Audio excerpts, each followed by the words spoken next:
വെറും 2 വർഷം, 2 ലോകകപ്പുകൾ, ഒരൊറ്റ ടീം.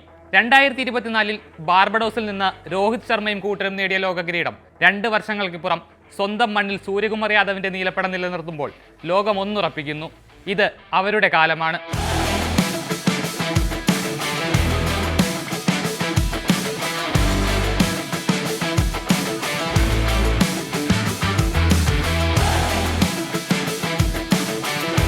ICC കിരീടത്തിന് വേണ്ടിയുള്ള 11 വർഷത്തെ കാത്തിരിപ്പായിരുന്നു 2024 T20 ലോകകപ്പ് നേട്ടത്തോടെ ഇന്ത്യ അവസാനിപ്പിച്ചത്. അനുഭവ സമ്പത്തും യുവത്വവും നിറഞ്ഞ ടീമെന്ന ഒരു മത്സരം പോലും തോൽക്കാതെയാണ് വിശ്വകിരീടത്തിൽ മുത്തമിട്ടത്. 19 വർഷത്തെ ലോകകപ്പ് ചരിത്രത്തിൽ ആദ്യമായിട്ടായിരുന്നു അപരാജിത കുതിപ്പ് നടത്തിയൊരു സംഘം കപ്പടിക്കുന്നതും. ആ ലോകകപ്പ് നേട്ടത്തിന് പിന്നാലെ T20 ക്രിക്കറ്റിൽ നിന്ന് രോഹിത് ശർമ്മ, വിരാട് കോഹ്ലി, രവീന്ദ്ര ജഡേജ എന്നീ 3 വമ്പന്മാരാണ് പടിയിറങ്ങിയത്. അവർക്കൊപ്പം ടീമിനെ വമ്പൻ നേട്ടത്തിലേക്ക് എത്തിച്ച രാഹുൽ ദ്രാവിഡ് എന്ന പരിശീലകനും കളമൊഴിഞ്ഞിരുന്നു. ഒരു പതിറ്റാണ്ടിലധികം കാലം T20 ടീമിനെ ചുമലിലേറ്റിയ മൂവർ സംഘത്തിന്റെ പടിയിറക്കം ഇന്ത്യൻ ടീമിനെ തകർച്ചയിലേക്ക് തള്ളിയിടുമെന്ന് പലരും കരുതി. എന്നാൽ നായകനായി സൂര്യകുമാർ യാദവും പരിശീലകനായി ഗൗതം ഗംഭീറും എത്തിയതോടെ T20 ക്രിക്കറ്റിനുള്ള ഇന്ത്യൻ ടീമിന്റെ സമീപനം പോലും മാറി. ഒരു പിച്ചിലെ ശരാശരി സ്കോറിനധികമായി 20 അല്ലെങ്കിൽ 30 റൺസ് കൂട്ടിച്ചേർക്കുക എന്നതായിരുന്നു മുൻപ് ഇന്ത്യൻ സംഘത്തിന്റെ ലക്ഷ്യം. എന്നാൽ ഓരോ മത്സരത്തിലും ടീം 280 റൺസ് സ്കോർ ചെയ്യണമെന്നായിരുന്നു ഗംഭീർ എന്ന പരിശീലകന്റെ പ്രഖ്യാപനം. ഇതിനായി ടീമിലും അടിമുടി മാറ്റം വരുത്തി. തുടക്കം മുതൽ തകർത്തടിക്കുന്ന ബാറ്റർമാർ പ്ലേയിങ് ലെവലിൽ സ്ഥിര സാന്നിധ്യമായി. എതിരാളികളെ പ്രതിരോധത്തിലാക്കാൻ ജസ്പ്രീത് ബുംറയ്ക്കും നായകൻ പന്ത് തുടക്കം മുതൽ നൽകി തുടങ്ങി. അങ്ങനെ ഇന്ത്യൻ ടീം എതിരാളികളെ ഓരോന്നോരോന്നായി വീഴ്ത്തി. ഗംഭീർ സൂര്യ സഖ്യത്തിന് കീഴിൽ ഇന്ത്യ ഇതുവരെ ഒരു 2020 പരമ്പര പോലും തോറ്റിട്ടില്ല. കൂറ്റിനടിക്കാരും ലോകോത്തര ബോളർമാരും അണിനിരുന്ന ഇന്ത്യൻ സംഘം T20 ലോകകപ്പിലും ഫേവറേറ്റുകളായിരുന്നു. അവർക്ക് ആരാധകരുടെ പ്രതീക്ഷയും കാക്കാനായി.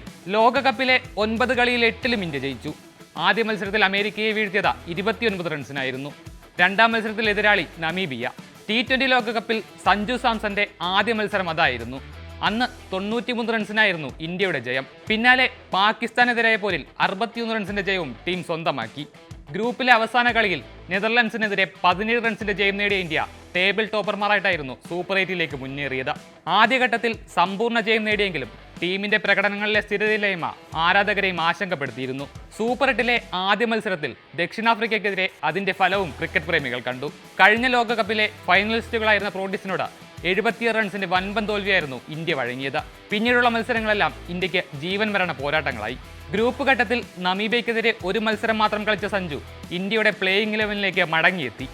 പിന്നീട് ക്രിക്കറ്റ് ലോകം കണ്ടത് സഞ്ജു ഇന്ത്യയുടെ ഹീറോയായി മാറുന്ന കാഴ്ചയായിരുന്നു. സിംബാബ്വെക്കെതിരെ സഞ്ജുവിന് തിളങ്ങാനായില്ലെങ്കിലും ഇന്ത്യ 72 റൺസിന്റെ ജയം സ്വന്തമാക്കി. ക്വാർട്ടർ ഫൈനലിന് സമാനമായി മാറിയ വെസ്റ്റ് ഇൻഡീസിനെതിരെ പോരാട്ടത്തിൽ 5 വിക്കറ്റിന്റെ വിജയം. സെമിയിൽ ഇംഗ്ലണ്ടിനെ വീഴ്ത്തിയത് 7 റൺസിന്.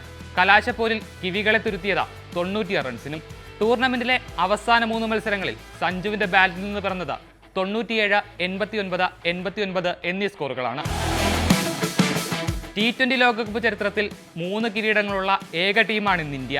T20 ലോകകപ്പ് നിലനിർത്തുന്ന, സ്വന്തം നാട്ടിൽ വിശ്വകിരീടം ജയിക്കുന്ന ആദ്യ ടീമും ഇന്ത്യ തന്നെ. ക്രിക്കറ്റിന്റെ കുട്ടി ഫോർമാറ്റിൽ സർവാധിപത്യം തുടരുന്ന ഇന്ത്യയുടെ നീലപ്പടയെ തടഞ്ഞു നിർത്താൻ ആർക്ക് കഴിയും?